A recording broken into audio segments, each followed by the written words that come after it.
Thank you.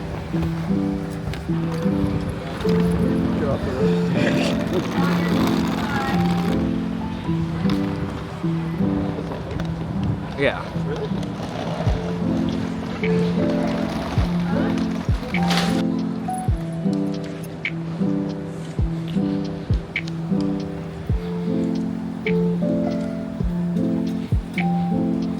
Hey guys, welcome back to another CreditVerse video. This one's a little bit different. It's currently 5:45 a.m. We're at Pearson Airport, flying over to Vancouver in Air Canada's signature class.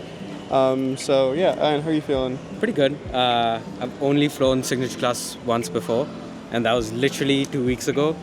And that was on their A330, which is, I think, their worst product for signature class. So I'm excited to see what the 777's like, which is probably the best, right? Yeah. Yeah. I would agree. Yeah. You've also lost your phone already, so... And then it came back shattered. But, we move. Yeah, okay. So with that, I guess we'll carry off the video, and yeah, enjoy. Our day today starts in Toronto, Ontario, the largest and most populous city in all of Canada, as we fly from the east coast to the far superior west coast on a trip from Pearson Airport over to Vancouver International, some 3,300 kilometers or 5 hours away. If you live near Line 1 of the subway, you can take that down to Union Station and transfer to the UP Express. This option costs about $15 in total and offers a reliable and efficient route to Pearson Airport in just under 30 minutes. Driving to the airport is another option, and the travel time really depends on your starting point and traffic conditions within the GTA. From downtown Toronto, it's about 25 to 35 minutes without traffic, but up to an hour or perhaps even more during rush hour.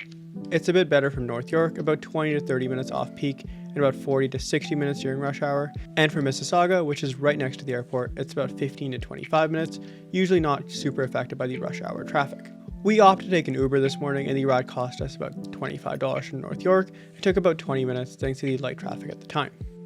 Now that we're at the airport, let's take a bit of a tour of Pearson International. Canada's busiest airport is effectively the country's gateway to the world, offering direct service to all 6 of the inhabited continents. The airport has 2 main terminals, Terminal 1 and Terminal 3. Confusingly, there's no Terminal 2 here, but let's not dwell on that mystery. Terminal 1 serves as a hub for Air Canada, as well as its Star Alliance buddies, while Terminal 3 is mainly home to Oneworld and SkyTeam carriers, as well as WestJet, Porter, and other airlines not associated with an alliance. Business class passengers flying with Air Canada at Toronto Pearson get their own separate check-in area off to the far right side of Terminal 1, behind this glass wall. There's a few couches in the middle to grab a seat. However, I'm yet to see anyone actually use them, as check-in is usually absolutely rapid here, with the maximum wait not having exceeded a couple of minutes in my several trips through here. We also have a lovely model of a Dreamliner just as you walk through the area, leading you through to security. After a pretty quick breeze through security, we had some time before boarding and decided to do a little bit of lounge hopping here, starting of course with the Air Canada Cafe, located on the level below security facing gate D20. Now, entry requirements here are the same as other Maple Leaf lounges, with Air Canada flights in business class or Premium Rouge, Aeroplan 50K or higher, Star Alliance Gold members, as well as those who hold a premium Aeroplan co-branded card getting access. This lounge also has some pretty strong opening times, from 5:30 a.m. in the morning to 9:30 p.m. each day, allowing it to really cater to all the business travelers who end up calling Pearson a second home. While the lounge is meant to serve as more of a grab-and-go spot, there are 109 seats placed across the lounge, with a mix of couches, chaises, and tables, and at the bar. While I've never been turned away from this lounge, I've also never seen it at below like 70% capacity, so sometimes it takes a lap to go find a place to sit. Now please forgive the sleep-deprived and starving version of myself for a food review of the nourishment on offer here. Currently have cinnamon buns, cream cheese bagel.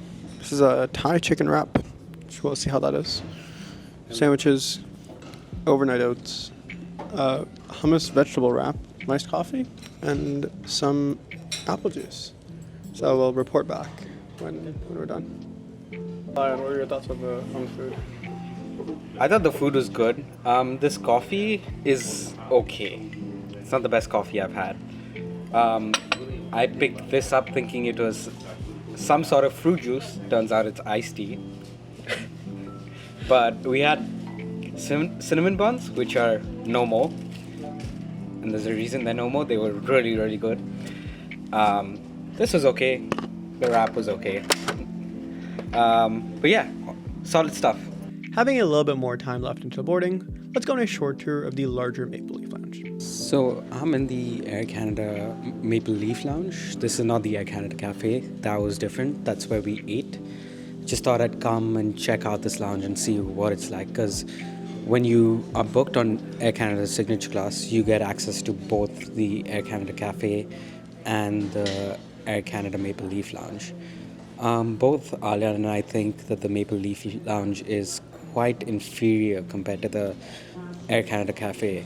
I think it's still a great lounge. Alia doesn't like it as much, but it is what it is. I think it's still a great lounge for you to relax. I mean, being in any lounge over staying in the airport is better. So, yeah. What are your thoughts on Air Canada Cafe? I thought it was pretty solid. I went to the Maple Leaf Lounge, and I definitely think that the Maple Leaf Lounge and the Air Canada Cafe are for like two very different people. If you're looking for like a proper lounge, like the traditional style lounge, then I guess you go to the Maple Leaf Lounge. But the cafe is more like a smaller, cozy kind of area, which I kind of like more. We were starving right before this. Yeah, Ion does not have food at his house, unfortunately. There's no food at my place. I just starve every day. Well, I'm glad we're slightly less starving now, and I think we can see our plane. Let's go. No, we can't. That's D42. Never mind. Now, our ride today is a lovely 15-year-old Boeing 777-300ER, registered Charlie Foxtrot India Victor Sierra, one of the 19 in the Air Canada fleet.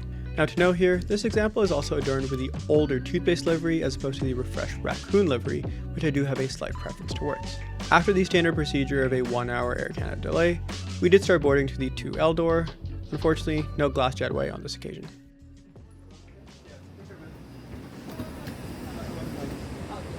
On your right. 10K. 10K. Far side to your right. Yep, thank you.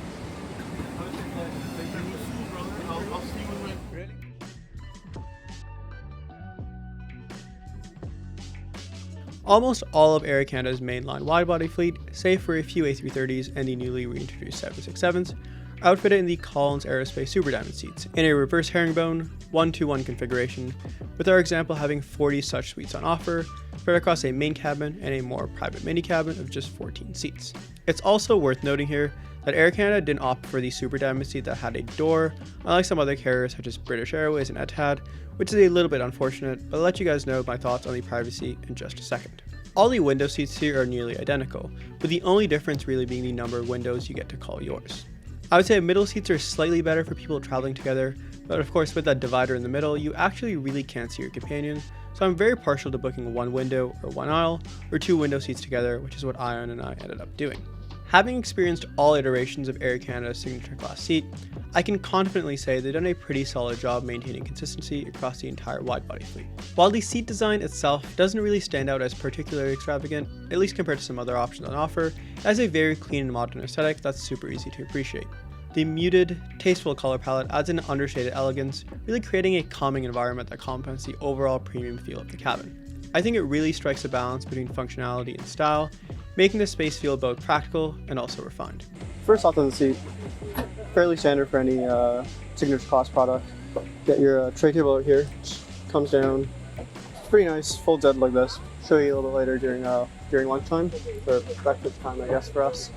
You have some nice storage in here, good amount of space, headphones, a little bit of camera equipment. Get to the seat controls a little bit later, but go to your seat. Diving a little bit deeper into the seat controls, on a touchscreen here you can control the overhead lighting, as well as the lighting in the footwell, call a flight attendant over when you've inevitably run out of orange juice, adjust the headrest, lumbar support, and toughness of the mattress individually, as well as move the seat up and down on the final control screen. There's also thankfully some individual air vents here, which I think are a massive win as I was cooking myself to death in my sweater, but they're also generally quite nice when you're sleeping. In the footwell, there's a small literature pocket for storing items like the menu and the safety card.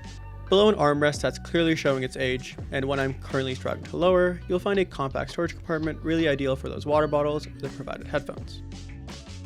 Now in terms of legroom here, I'm 5'11" or about 47 timbits tall for reference, and there's a ton of room down here, much more than the A330s that end up being a little bit more cozy. I don't think it's going to be hard to sleep for anyone my size, and definitely more than comfortable enough for this relatively short hop over.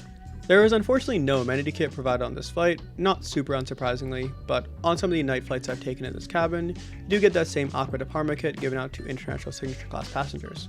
It comes pretty well stocked with some key essentials, but honestly not much else. The bag itself is also not great quality, especially compared to the old Aqua Department kit that's just disappeared off the face of the earth from Air Canada's operations. It's kind of sad because I actually really wanted one, as I've been trying to collect as many of these as I can. Just as we begin to taxi, I want to take a moment to give you guys all a massive thank you for tuning into the CreditVerse channel this year. We couldn't have come this far without each and every single one of you, and your support truly means the world to us.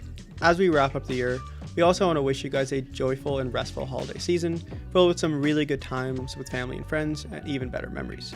We've got some super exciting plans in store for 2025, so if you already haven't hit that subscribe button, now is the perfect time. Trust me, you definitely don't want to miss what's coming next. Here's to an amazing year ahead, and thank you once again for being part of this incredible journey with us.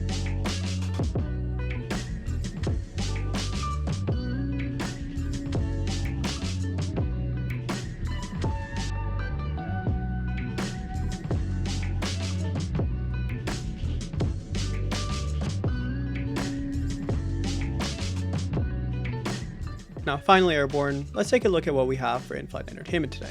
You get an 18-inch IFE screen, which you can control by sliding your grubby fingers all over the screen, or by using the provided Panasonic remote. On the information front, you have access to a live flight map, which is pretty solid. I unfortunately did not get any B-roll this time, but I'm going to try to include something that Ion has from before. You also get access to live TV, such as CTV, TSN, and Sportsnet. Unfortunately, super early on a Saturday morning, so no games are really on. The selection for TV shows is also quite sufficient here, I'd say, with a good amount of variety, but unfortunately, no box sets. On the movies front, there's also a mix of new releases, as well as a few old classics on offer here. During the flight, I also managed to break the IFE and put it into Android mode. Don't ask. After a quick Control-Alt-Delete, the system ended up rebooting, and I settled in to watch Iron Man before the breakfast service. The privacy on this 777 suite is pretty solid. Can't really see my neighbor unless they peer forward, then you can see their arms. Can't really see the person in front of you unless they look over, which I will have Ion demonstrate in just a moment, but overall pretty solid. Quite a ton of space, actually. I have flown this product a couple of times in the past. Every single time, the 777 is just a little bit better. Albeit this one's a little bit worse for wear than others. Not ideal, but yeah, just part of it. Now, we had our hot towel service, which is pretty solid. It smells a bit funky, but yeah, just waiting for breakfast and show you guys what's up. For this flight, I'd pre-selected my meal a few days before departure through the Air Canada website, but was informed that they had some catering issues and unfortunately did not have my meal on board. No worries, as I was given a delicious cheese seed pudding with some berries to dig into, as well as a small cheese plate and a bread roll. The flavors in this dish were actually quite rich. I was pleasantly surprised with how good it tasted, especially considering my less than ideal experiences with Air Canada breakfast in the past. You can tell I really enjoyed it because I scarfed the entire plate up in a matter of minutes. So apparently that actually wasn't the main, it was just the starter, and after gorging myself at the lounge, I was already quite full. Although for journalistic integrity, of course, I had to give this a try. This is a pancake, or at least Air Canada's creative interpretation of a pancake. Instagram does eat first, and to be honest, this pancake did end up looking better than it tasted. The peach sauce certainly added a ton, but otherwise it was pretty okay, not particularly flavorful. Well fed, it was now time to take a nap. It being about 10 AM at this point, there was no turn-down service, not that I think Air Canada offers that anyways. Instead, you can convert the seat into a pretty comfy bed, with the provided mattress pad and blanket in about 60 seconds once you've gotten your reps in. Even for sleeping, unsurprisingly, there's a ton of space down here for your legs, and it was pretty easy to fall asleep on my side as you crossed the plains of Saskatchewan and glided over the Rockies. 2 hours later, I woke up as we started our descent. This flight's not over yet, but I'm cutting it suspiciously close for our next connection. I think it leaves in about 50 minutes, and we have about 20 minutes to land, so it'll be a tight one, but we'll see what we can do.